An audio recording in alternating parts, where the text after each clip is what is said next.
Titan, to whose immortal eyes the sufferings of mortality, seen in their sad reality, were not as things that gods despise. What was thy pity's recompense?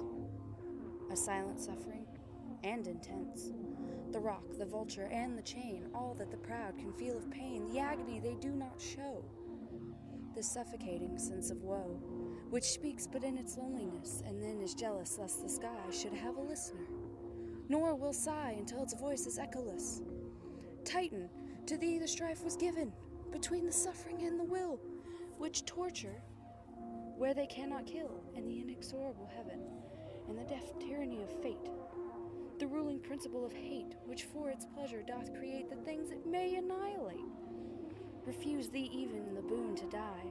The wretched gift eternity was thine, and thou hast borne it well.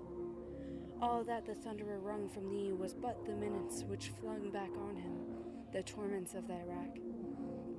The fate thou didst so well foresee, but would not to appease him tell, and in thy silence was his sentence, and in his soul a vain repentance.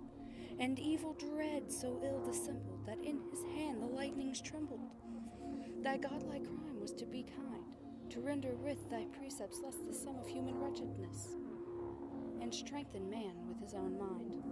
But baffled as thou wert from high, still in thy patient energy, in the endurance and repulse of thine impenetrable spirit, which earth and heaven could not convulse, a mighty lesson we inherit. Thou art a symbol and a sign to mortals of their fate and force. Like thee, man is in part divine, a troubled stream from a pure source, and man in portions can foresee his own funereal destiny, his wretchedness and his resistance, and his sad unallied existence, to which his spirit may oppose itself, and equal to all woes, and a firm will, and a deep sense which even in torture can descry its own concentered recompense, triumphant where it dares defy, and making death a victory. Prometheus, a titan, a god, an individual who broke the boundary between a higher power and man.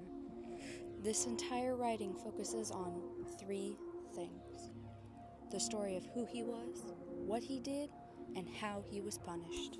He brought fire to man, but at what cost? What did this do for him? Absolutely nothing. Byron focuses on his suffering the most. Ironic it must be to have immortality, but to be sent to suffer at the hands of your own people? Prometheus, although he had to suffer, knew what he did was to better mankind. Byron's lesson is composed of the fact that men can see their destiny, even if it is terrible, but that they should push on and overcome this when their spirit may oppose itself. That even though life may be tough and suffering is inevitable, if Prometheus could handle his liver being pecked out every single day, then man can help themselves through their own suffering. Walt Whitman once said that you are here, that life exists in identity, that the powerful play goes on, and you may contribute a verse. It is hard to say, at such a young age, what I would love my verse to be. Looking at Byron's use of Prometheus and the idea of suffering, I think I have figured it out. When my time comes to an end, and I indeed make death a victory, I want people to understand, to know that I too suffered. That there were times I was not completely happy, and there were times that life could have ended at that very second, and I couldn't have cared less. But to suffer is to grow, and there was always a light at the end of the tunnel. I came, I saw, and I conquered my life. No matter the costs, no matter the bumps and hills along the way, I did it. Not many can say this with truth in their words, but I will. I will make sure of it.